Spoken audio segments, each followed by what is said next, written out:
Hello and welcome to Tales from Our Dark Past. Today I'm here at the Bourne Mill in Colchester, a mile south of the town, and I'm going to take you a little bit of a walk through the actual building and through the history as well. So join me and I'll tell you some of the dark past as well.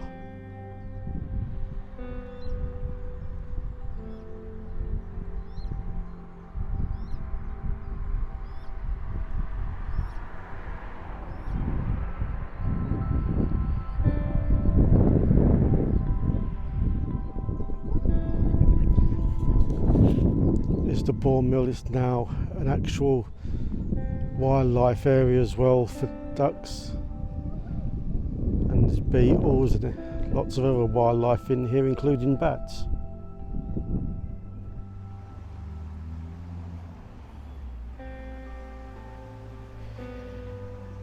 During the Middle Ages, the Bourne Mill was a corn mill. Grinding cereal grain into flour, the water from the Bourne Brook would have turned the wheel and the shaft and would have ground up the grain. The original building that stood here from the 12th century was possibly rebuilt in 1326.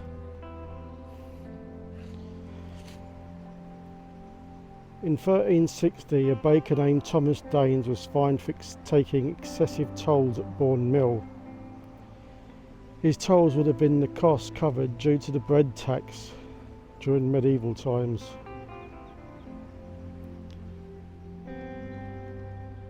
This pond is still used for fishing today, and on one occasion in the 19th century a monster pike from the pond was caught and dispatched to Queen Victoria at Buckingham Palace.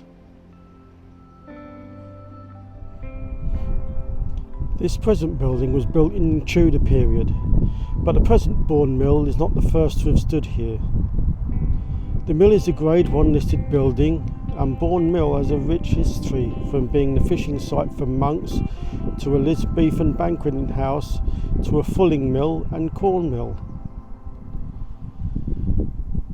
The Bourne Mill sits on the edge of this man-made pond that dams the Bourne Brook, which is where the Bull Mill gets its name. Historical evidence for the site goes back over 1,000 years. It is mentioned in 1120 as Bourne Mill and Ponds in the Colchester Court Rolls, when it was part of the endowment of the Benedictine Abbey of St John the Baptist, known locally as St John's Abbey. Fish was an important part of the monks' diet, and therefore a good fish pond near the Abbey in Colchester was seen as essential.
In the latter end of the 13th century, around 1285-1286, the burgesses of Colchester complained that the abbot of St John's Abbey had established a gallows and a ducking stool at the Bourne Pond. The ducking stool would have probably sat just right in front of where I'm standing now, and it would have ducked them into the pond just on the side of the mill.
In 1539, at the time of the dissolution of the monasteries, the MP for Colchester was a lawyer named John Lucas.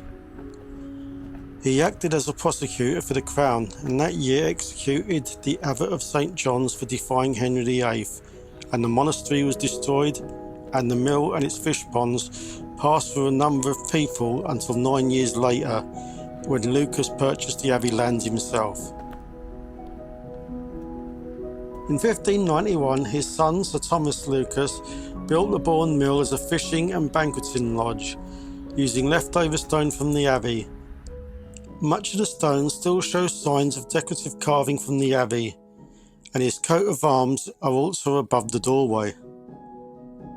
In 1640, the fishing lodge was fitted out as a fulling mill by Flemish refugees making cloth, and in 1840 it reverted back to being a corn mill, and remained as such until the 1930s.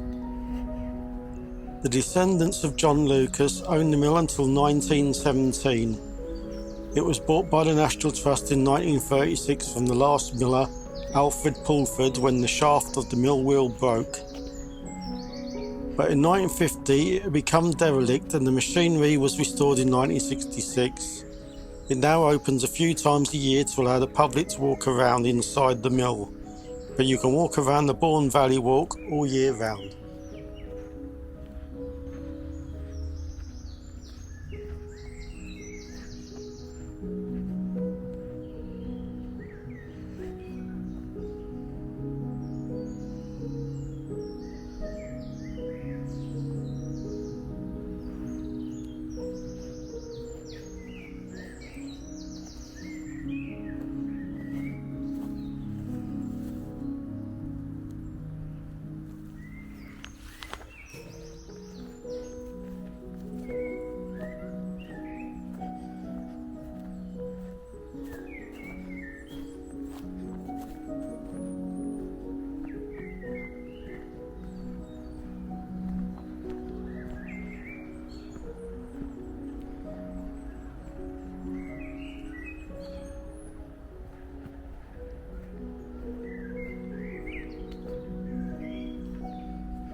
Thanks for joining me on this walk around Colchester's historic Bourne Mill. Don't forget to like and subscribe, and I hope you join us next time for more tales from our dark past.